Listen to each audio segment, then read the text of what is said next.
அனைவருக்கும் வணக்கங்க. இது பாருங்கள், கோவைக்காய்.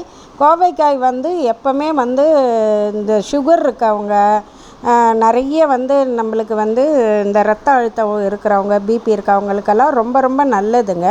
அது இல்லாமல் இதில் நிறைய விட்டமின்ஸ் இருக்குங்க. சில இடங்களில் கோவைக்காய் தானாக வளர்ந்து நிறைய இருக்குங்க. ஆனால் அந்த பழத்தை சாப்பிட்டா கசப்பு இருக்காதுங்க. ஆனால் காயாக சமைக்கும்போது ரொம்ப கசப்பாக இருக்குங்க.